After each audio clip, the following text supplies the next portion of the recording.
Hey guys, Kenuda here. Just wanted to give another update on the Dungeons and Dragons game, or the two Dungeons and Dragons games that I am writing with Emily.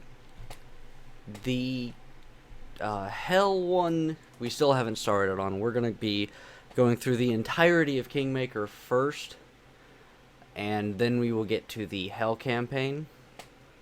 Kingmaker I'm trying to keep somewhat secret. Hell I'm not gonna so much keep that secret.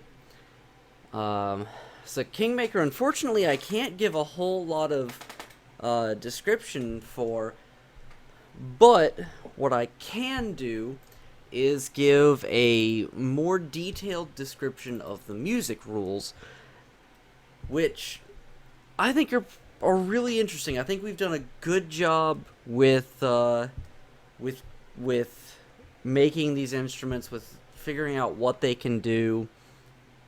So the basic attack of the music, it's all charisma based, and uh, let's see, it uses ranged based feats to add damage. So you can't add your charisma to the damage, and rather than the size of the instruments, rather than being based on the character's size, is instead based on the size of the instrument itself. So, like for percussion, a single drum is a small instrument. A set of quads, which is four drums that you have hanging on um, on a couple of straps, that's a medium-sized percussion instrument. And the giant drums that you see in marching band that you have to hold out in front of you, and I can't replicate their sound, but it's a very deep booming sound. That's a large percussion instrument. Let's see, we have the four instrument types, and then we have singing as well. Though singing itself cannot be used cannot be used to damage anything, simply because we have no idea how we'd write that to where we have no idea how we'd write that to where it would encourage the player to explore other options. Because if you have a weapon that you don't have to pay for, has unlimited uses, and is a touch attack, why would you use anything else? Now, two of the instrument types are considered normal attacks, which means that they affect armor class normally. And I know a lot of this may not make sense to a lot of you guys. Maybe you haven't played D&D before, you don't have a lot of experience with it. Don't worry, I'm going to make videos with a friend of mine that goes over the different character creation stuff and some basic rules, just so you guys actually understand what the hell we're talking about. So, percussion and brass, so drums and things like saxophones and trumpets and tubas, are normal attacks. They hit normal AC, which the reason for that is percussion especially. We figure the vibrations are going to go more through the earth than through the air. Especially with the bigger drums, you're going to feel those through your feet before you really start hearing them. At least that's been my experience. At the very least, you're going to feel it through your feet.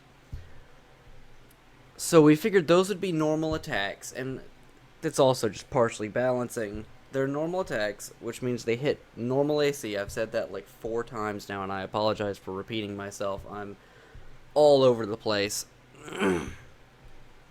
And the drums themselves do the most damage of all of these instruments. A small drum does a d8 worth of damage, a medium drum does a d10, and a large drum does 2d6 damage.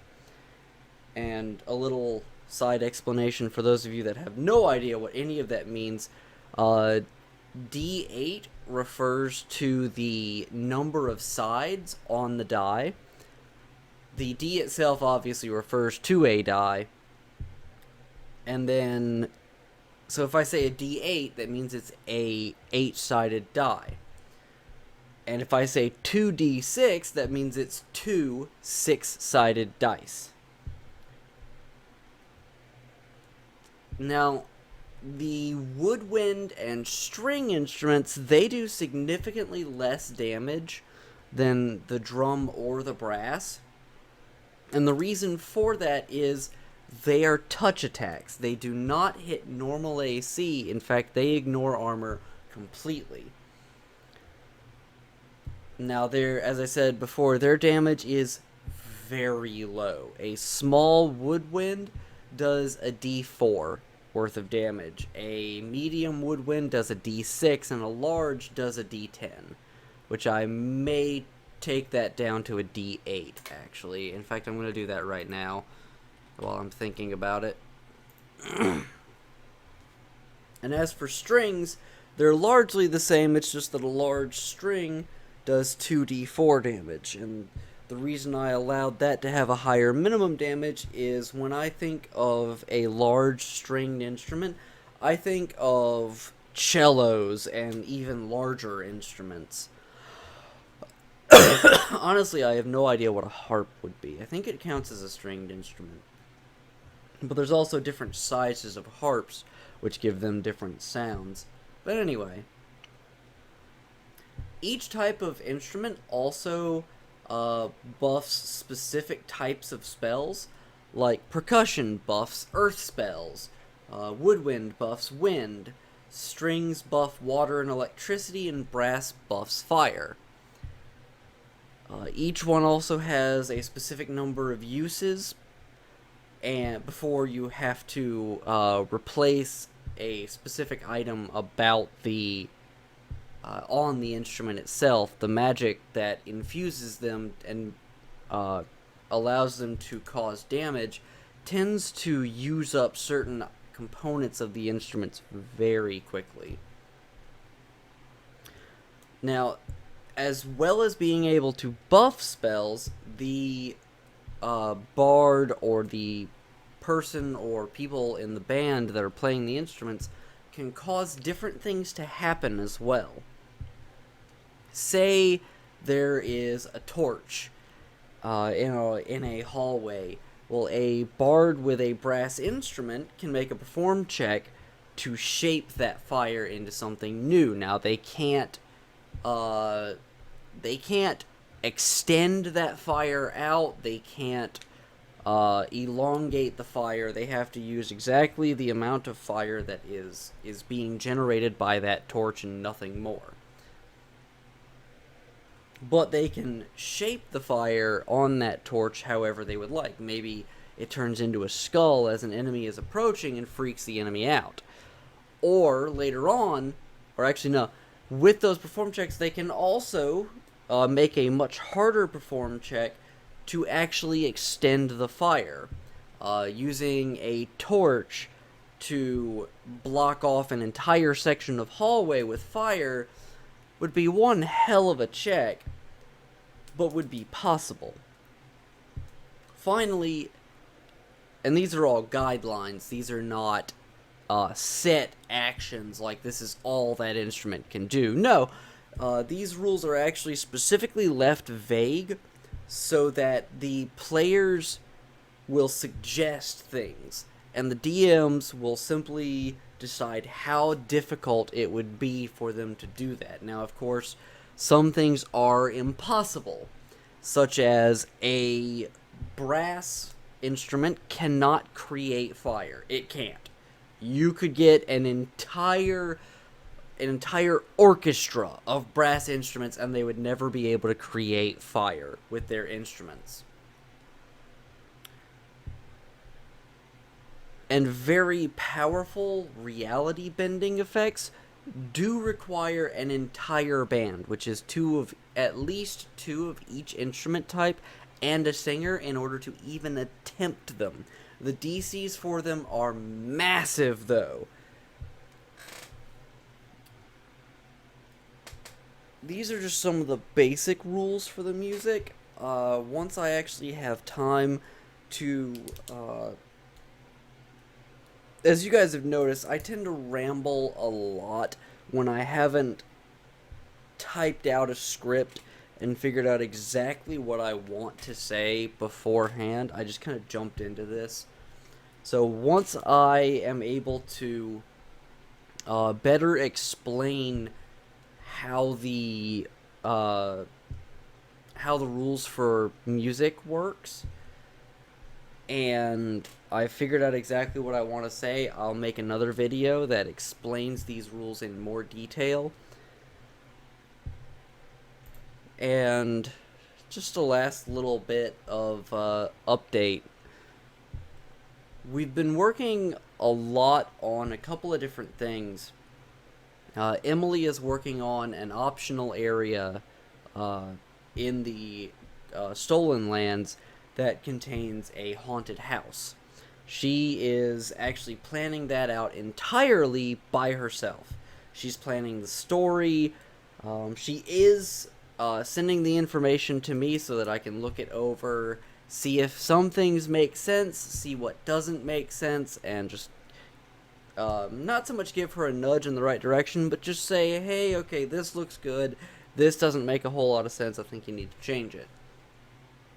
So far, what she's done with that has been really good, really creative, and I like the direction that she's going with it. And as for my own work, I have been working on the introduction to the campaign in a little more detail. I've been trying to think exactly how I want to introduce the players, and I've got a pretty good scenario lined out for them. I just have to fill in the details. And then I've been working on the strategy of the first boss, or the first chapter boss. And I don't know if I had stated this before, but each chapter features its own unique villains, and each villain changes their strategy on how they take down the heroes and their kingdoms, all to emphasize the whole point of demonic chaos. If one strategy doesn't work, they can easily switch it up and go to a new strategy. So, as I said, each chapter will feature their own unique villains with their own powers and their own strategy.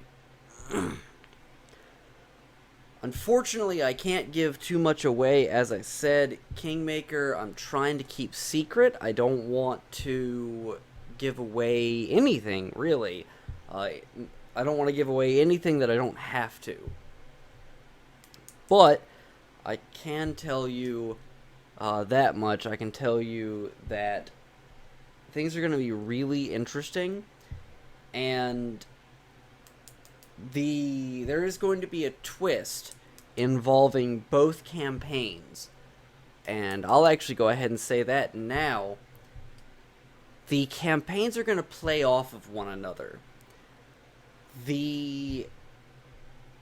Depending on how the heroes deal with the demonic threat may make it harder, depending on how the Kingmaker heroes deal with the demonic threat may make it harder or easier for the heroes in Hell to do their job.